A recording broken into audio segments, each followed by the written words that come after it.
নমস্কার, আমি অস্মিতা বাগচি, যাদবপুর বিদ্যাপীঠের আইটি এবং ITES বিভাগের একজন ছাত্রী।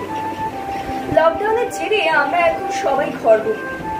তার জেরে আটকে গেছে পড়াশোনা, তার জেরে আটকে গেছে আমাদের প্রিয় আইটি ক্লাসগুলো। সেই জন্য NSQF আর NSDC উদ্যোগে আমরা আজ আয়োজন করেছি অনলাইন ক্লাসের। আজকে আমরা জানবো ডেটা এন্ট্রি টুল কিবোর্ডের বিষয়।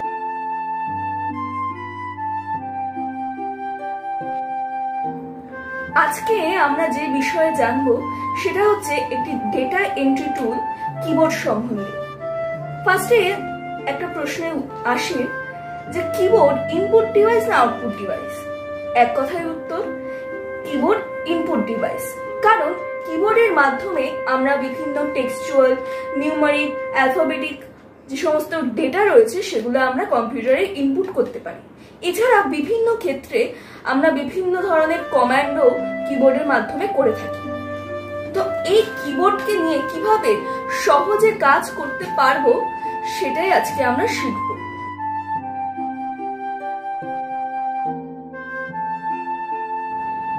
কম্পিউটারে একটি অন্যতম গুরুত্বপূর্ণ অংশ হচ্ছে keyboard. Keyboard is one of the most vital part of computer where we use it as an input device.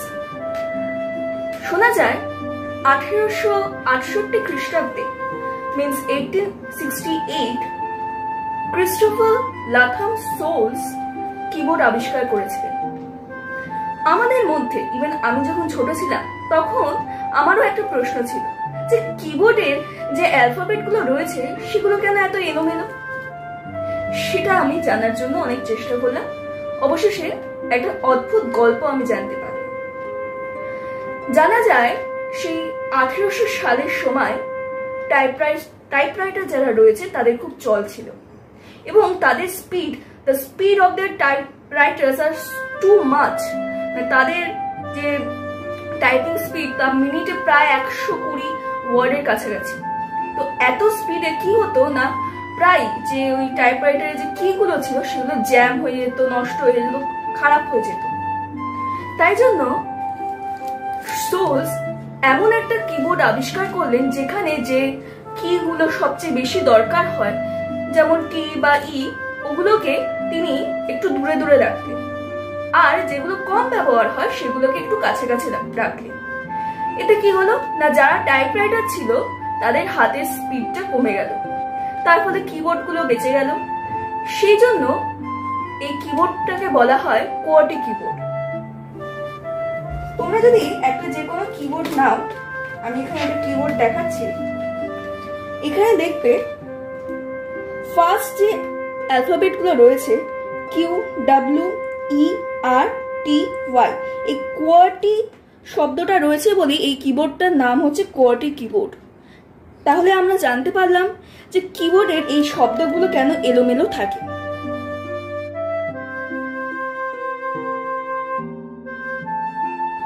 এবার কিবোর্ডে টোটাল সাধারণ কিবোর্ডে 101টা কি থাকে। সেই 101টা কিতে আমরা 5 ভাগে ভাগ করেছি। কি কি?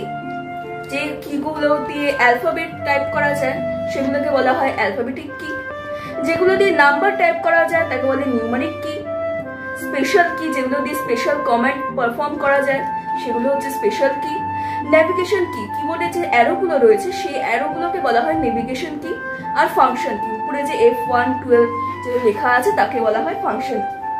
আমরা আবার একবার কিবোর্ডটাকে দেখব এবং সেই কিগুলোকে চেনার চেষ্টা করব। ফার্স্টে বললাম অ্যালফাবেটিক কি। এইগুলোকে বলা হয়, যেখানে অ্যালফাবেট লেখা আছে, এই Q W E R T Y U I, এই যত অ্যালফাবেট রয়েছে এই কিগুলোকে বলা হচ্ছে অ্যালফাবেটিক কি। তারপরে বললাম নিউমারিক কি, এই কিগুলোকে বলা হয় নিউমারিক কি। এখানে 1 2 3 4 করে কত রকমের নাম্বারস আছে, 9 পর্যন্ত নাম্বারস আছে, এই নাম্বারগুলোকে বলা হয় নিউমারিক কি। বললাম স্পেশাল কি, মানে যে কিগুলো দিয়ে একটা স্পেশাল কাজ বা কমান্ড দেওয়া যায়, যেমন ক্যাপসলক দিয়ে আমাদের সবকটা যে ওয়ার্ড অ্যালফাবেটসগুলো হয় সেগুলো সব ক্যাপিটাল লেটার হয়ে যায়। শিফট টিপে কোনো ওয়ার্ড প্রেস করলে সেই ওয়ার্ডটা ক্যাপিটাল হয়, বা এই 1 2 3 4 5-এর উপর যে স্পেশাল সাইনগুলো রয়েছে সেই সাইনগুলোকে আমরা ব্যবহার করতে পারি। কন্ট্রোল আছে, এলটি আছে, insert, home, page up, page down, delete, end, back press. মানে function key, navigation key, numeric key আর অ্যালফাবেটিক কি বাদে যে কটা কি রয়েছে সবকটাই কিন্তু স্পেশাল কির মধ্যে পড়ে, ইভেন এই স্পেস বারটা। নেভিগেশন কি, এই অ্যারোগুলোকে বলা হয় নেভিগেশন। এখানে এটার মাধ্যমে আমরা যে কোনো কিছুকে উপর নিচ করতে পারি, ডান দিক বাঁ দিক করতে পারি, এগুলো হচ্ছে নেভিগেশন কি। আর ফাংশন কি তোমরা এখানে দেখবে F1 F2 F3 F5 F4 F7 এইগুলোকে বলা হয় ফাংশন কি। এটা F1 থেকে F12 পর্যন্ত থাকে। এগুলো স্পেশাল কমান্ড বা স্পেশাল ফাংশন করতে ব্যবহৃত হয়। যেমন আমি একটা এক্সাম্পল দিতে পারি, F5 দিয়ে যদি তোমরা কোনো স্লাইড শো করো সেক্ষেত্রে F5 দিয়ে তোমরা সেই স্লাইড শোটা স্টার্ট করতে পারো, এটা একটা শর্টকাট কি। আর এখানে একটা এসকেপ বলে আছে, এসকেপ মানে পালিয়ে যাওয়া। এর মাধ্যমে আমরা যে কোনো একটা কাজ, যে কোনো একটা পেজ খুলেছি বা যে কোনো একটা সাইট বা কোনো একটা অ্যাপ্লিকেশন খুলেছি সেখান থেকে যাতে আমরা সহজে বেরিয়ে আসতে পারি তাই জন্য আমরা এই এসকেপ কিটা ব্যবহার করি। এই হচ্ছে আমাদের যাবতীয় কি। এই কিবোর্ড দিয়ে এবার আমরা কিভাবে সহজে কাজ করতে পারবো সেটাই এবার জানবো।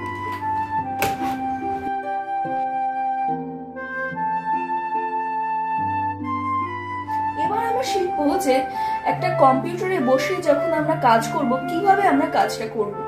মানে একটি কি বডি পশ্চার মেনটেন করলে আমাদের কোনো রোগ হবে না, আমরা একদম ঠিকঠাক থাকবো। কারণ কি এখনকার যুগে দাঁড়িয়ে আমাদের ম্যাক্সিমাম কাজ হচ্ছে কম্পিউটারে।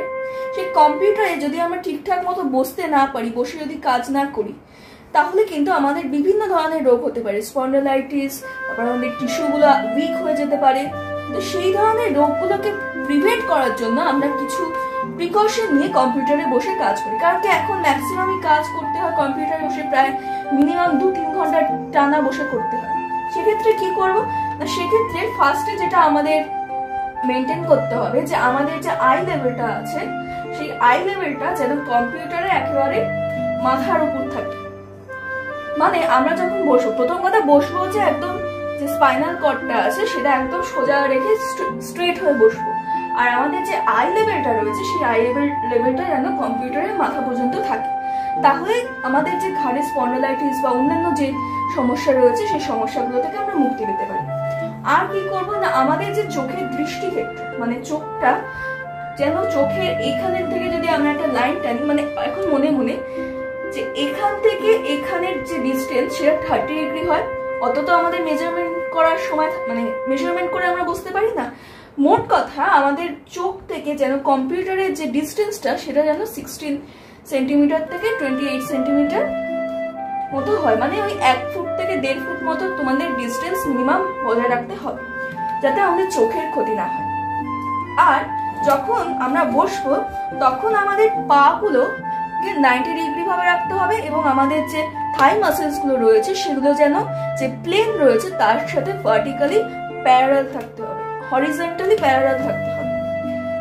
তো এটা হচ্ছে মোট কথা। আর পা গুলো মানে হাঁটুগুলো যেন 90 ডিগ্রি বা 90 ডিগ্রির বেশি অবস্থায় থাকে। তার মানে এই না যে একবারে শুয়ে পড়বো, শুয়ে পড়ার কোনো দরকার নেই। অনেকেই হয়তো পিছনে ভালো সোফা আছে বা সোফার মতো করে কোনো একটা চেয়ার আছে, পুরো হেলে স্ল্যান্টিং লাইন হয়ে যায়, ওরকম না। শীত দ্বারা স্ট্রেট রেখে পাটাকে একবারে 90 ডিগ্রি রেখে থাই মাসেলস গুলোকে প্লেনের সাথে প্যারালাল রেখে আমরা এইভাবে বসবো। আর যখন কিবোর্ড বা অন্যান্য কিছুতে কাজ করব তখন এই যে হাতের যে অ্যাঙ্গেলটা সেটা 90 ডিগ্রি হবে বা 90 ডিগ্রির থেকে বেশি হবে। মোট কথা 90 ডিগ্রির থেকে কম নয়, মানে নর্মালি এরকম ভাবে। আর টানা এইভাবে যদি কাজ করে যায় তাহলে আমাদের এই জায়গাটার প্রবলেম হতে পারে, টেনিস এলবো টাইপেরও অনেক কিছু হতে পারে। আর আমরা কি করি, অনেক সময় এইভাবে কাজ করি, আঙ্গুলগুলোকে নিয়ে এইভাবে কাজ করি, তখন এই জায়গাগুলোতে কিন্তু আমাদের প্রবলেম হতে পারে। সেক্ষেত্রে আমাদের হাতটা থাকবে এইভাবে একদম ফ্ল্যাট। যখন কাজও করব এইভাবেই করব, কখনো এইভাবে নিয়ে কোনো কাজ করতে নেই, তাতে এই জায়গাগুলোতে প্রেশার পড়ে। তো এই কিছু বেসিক্স নিয়ম আছে। কি বললাম না, আমাদের চোখ যখন স্ট্রেট হয়ে বসবো, আমাদের চোখটা যেন কম্পিউটারের স্ক্রিনের মাথার উপর থাকে, কম্পিউটার থেকে আমাদের ডিস্টেন্স যেন কম করে 1.5 ফুট হয়, এবং আমাদের যে চোখ যখন কম্পিউটারের একদম বটমের দিকে থাকবে তখন 30 ডিগ্রি অ্যাঙ্গেল হয়। আমাদের পায়ে যে থাই মাসেলস গুলো রয়েছে সেগুলো যেন প্লেনের সাথে একেবারে প্যারালাল হয়, এবং পায়ে যে হাঁটু আর থাইয়ের যে জয়েন্ট সেটা সবসময় 90 ডিগ্রি বেশি হয়, এবং হাতের সাথে কিবোর্ড ওয়ার্কিং করার সময় 90 ডিগ্রি বেশি হয়। প্লাস এই আঙ্গুলগুলো কখনো এইভাবে আমরা কাজ করবো না, একেবারে রেস্ট রেখে একদম ওইভাবে কাজ করব।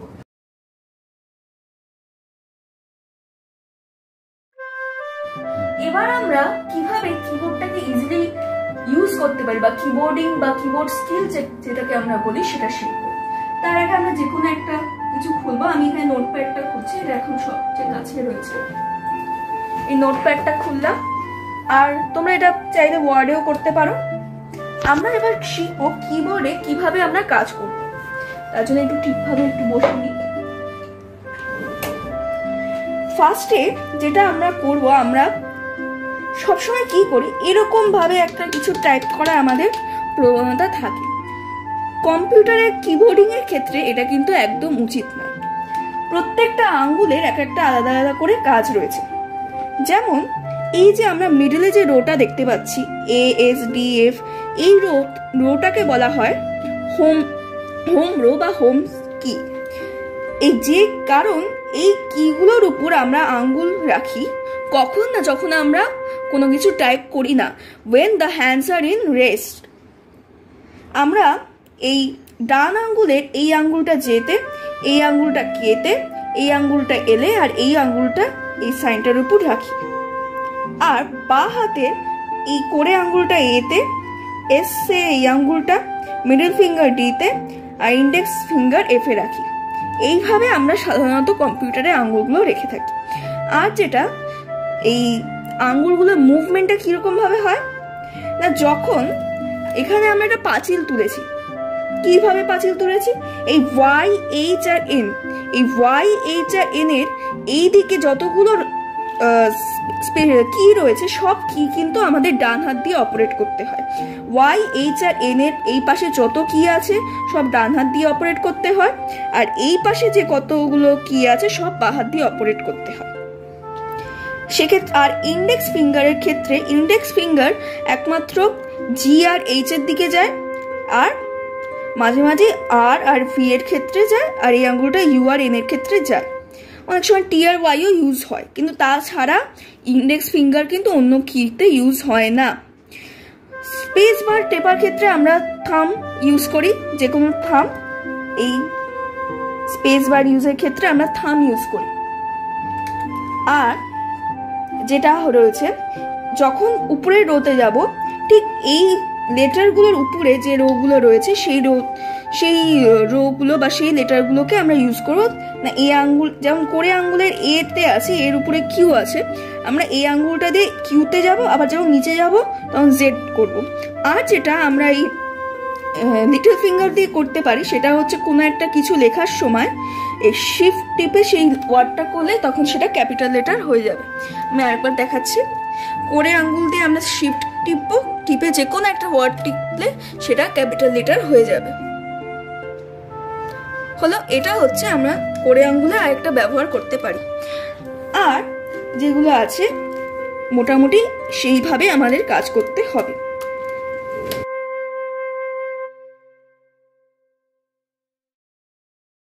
তাহলে আমরা হোম কি জানলাম, কিভাবে আমরা কিবোর্ডে হাত রেখে কাজ করব সেটা জানলাম। আর একটা যেটা রয়েছে তোমরা হয়তো শুনে থাকবে, গাইড কিজ। গাইড কিজগুলো কোনটা না, যে কিগুলো দিয়ে আমরা কার্সরটাকে উপর নিচ করতে পারি সেগুলোকে বলা হয় গাইড কি। যেমন আমি এখান দিয়ে কোনো একটা লাইন লিখি, I am very happy to teach you।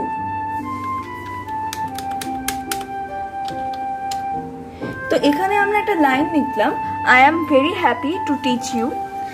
সেই লাইনের ক্ষেত্রে আমরা এই যে দেখছো কার্সারটা চলছে, আমি ডান দিক বাঁ দিক করতে পারছি, বা আমি যদি উপর নিচ করতে চাই, এই নিচে যে কিবোর্ডে যে নেভিগেশন কিগুলো রয়েছে সেগুলো দিয়ে আমরা উপর নিচ করতে পারি।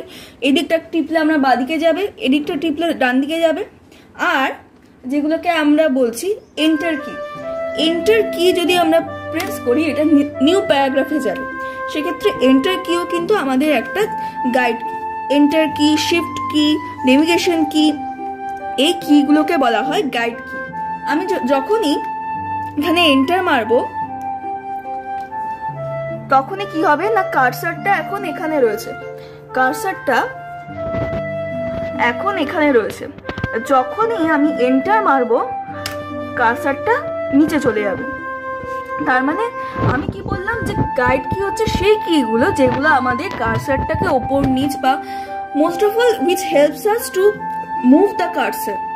সেটা নেভিগেশন কিও হতে পারে, এন্টার কি, শিফট কি, সিটিআরএল, এই সমস্ত কিগুলো যেহেতু আমাদের কার্সারটাকে মুভ করতে সাহায্য করছে, তাই জন্য এই কিগুলোকে বলা হয় গাইড কি।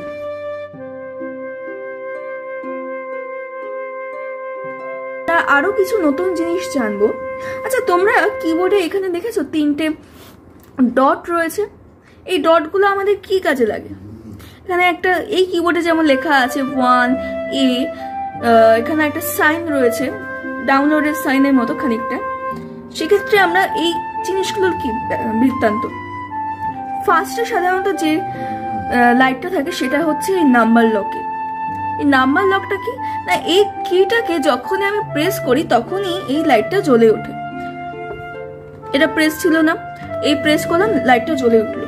এর মানে এই যে যতক্ষণ না এই লাইটটা জ্বলবে, নাম্বার লকের লাইটটা জ্বলবে, ততক্ষণ এই দিকে যে কিগুলো রয়েছে সেই কিগুলো কিন্তু ফাংশন করবে না। এই যে নাম্বার লকটা আমরা যে করলাম, এবার দেখো এই জন্য আমি এখানে 1 2 3 4 5 6 যা খুশি নাম্বার লিখতে পারি এই কিগুলো ব্যবহার করে। এবার যদি আমার এখানে নাম্বার লকটা আমি যদি বন্ধ করে দিই, তখন যদি আমি এই কিগুলো ইউজ করি তখন কিন্তু আর এই নাম্বারগুলো পড়বে না, নাম্বারগুলো পড়ছে। কিন্তু অদ্ভুত ব্যাপার দেখো, এই কার্সারটা কিন্তু সরে যাচ্ছে, তাই তো? এই কার্সারটা সরে যাওয়ার কারণটা হচ্ছে এই নাম্বার লকটা যখন আমরা বন্ধ করে দিচ্ছি তখন এই নাম্বার কিগুলো টিপে আমরা নাম্বার লিখতে পারবো না। তার বদলে কি হবে, এইগুলো তখন কার্সারটাকে সরানোর জন্য ইউজ হবে। এটা দিয়ে কার্সারটাকে আপ করা যেতে পারে, 2 দিয়ে ডাউন করা যেতে পারে, 4 দিয়ে লেফট সাইডে নিয়ে যাওয়া যেতে পারে, 6 দিয়ে রাইট সাইডে নিয়ে যাওয়া যেতে পারে। তাহলে এই ফার্স্ট কিটা হচ্ছে নাম্বার লকে। সেকেন্ড কি বা ফার্স্টে থার্ড কিটা যাই, থার্ড কিটা কি করে না, স্ক্রল লক করে। যে আমি স্ক্রল লক টিপবো, ওই স্ক্রল লকটা অন হয়ে যাবে। এটা কি করে না, আমার কোনো একটা ডকুমেন্ট যদি পড়ছি বা কোনো ডকুমেন্টের উপর কাজ করছি, এই স্ক্রল লকটাকে আমরা প্রেস করে সেই ডকুমেন্টটাকে আমরা স্টিক করে রাখতে পারি। মানে স্ক্রল করা মানে কি, এই স্ক্রল বারটা দিয়ে এখন আপাতত কিছু লেখা নেই বলে করতে পারছি না, স্ক্রল বারটা দিয়ে আমরা উপর নিচ করতে পারি। লেখাটা যদি বড় হয়, একটা স্ক্রিনের মধ্যে না আসে, উপর নিচ করতে পারি। সেই স্ক্রল বা ডান দিক থেকে বাঁ দিকে যেতে পারি। এই স্ক্রল লকটা যদি আমি অন করে দিই তখন কিন্তু আমি ডান দিক থেকে বাঁ দিকে স্ক্রলও করতে পারবো না, ওপর থেকে নিচেও স্ক্রল করতে পারবো না। এবার আসি যে আর মাঝখানেরটা কি কাজে লাগবে সেটা তোমরা অনেকেই জানো। মাঝখানেরটা হচ্ছে ক্যাপস লকের জন্য। এই ক্যাপস লক বাটনটাকে যখনই আমি টিপবো দেখবে এখানে লাইটটা অন হয়ে গেছে। মানে এই ক্যাপস লকটা টেপার জন্যই কি হবে না, এরপরে যা আমি শব্দ লিখবো সবই ক্যাপিটালে হবে। তাহলে মোটামুটি আমরা জানতে পেরে গেলাম যে আমাদের কোন কিটা কি কাজে লাগে।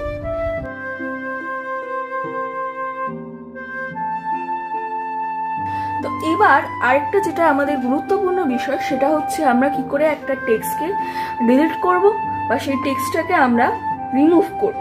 ধরো এখানে যেমন আমি একটা জিনিস লিখেছি I am very happy to teach you, সেখানে টু আমি একটা ভুল করে লিখলাম, কিছু একটা লিখে দিলাম, to be the teach you. বা আমি ধরো আমার পরের লাইনে এখানে অনেকগুলো এন লিখে দিলাম, অনেক সময় হয় লিখতে গিয়ে, তো সেটাকে আমরা কি করে মানে ডিলিট করব। তোমরা জানো ইজিলি ব্যাক প্রেস করলে আমাদের যে লেফটের দিকে যে লেখাগুলো থাকে, ব্যাক প্রেস করলে সেই লেফটের লেখাগুলো মুছে যায়। কিন্তু এবার ধরো তুমি রাইটের লেখা মুছতে চাইছো, তোমার নেভিগেশন কি কাজ করছে না, তোমার নেভিগেশন কি ইউজ করতে পারবে না, সেক্ষেত্রে তুমি রাইটের লেখাগুলো কি করে মুছবে? না, সেক্ষেত্রে আমরা যেভাবে মুছতে পারি সেটা হচ্ছে আমাদের আরেকটা অপশন যেটা আছে সেটা হচ্ছে এই ডিলিট কি। এই ডিলিট কিটা ইউজ করে আমরা ব্যাক প্রেস ইউজ করে আগেরটা মুছছিলাম, সেই ডিলিট কিটা প্রেস করে আমরা রাইটের যে লেখাগুলো রয়েছে সেটা ডিলিট করব। যেমন এই যে রাইটের লেখাগুলো আমাদের ডিলিট হয়ে যাচ্ছে। তো এটা হচ্ছে আমরা নতুন জিনিস শিখলাম। তো এটা হচ্ছে আমি তাহলে শিখলাম যে কি করে ডান দিকে লেখাগুলো মুছবো, সেটা আমরা ডিলিট দিয়ে করতে পারি। আর যখন লেফট সাইডে লেখাগুলো মুছবো তখন আমরা ব্যাক প্রেস দিয়ে সেই লেখাগুলোকে মুছতে পারি।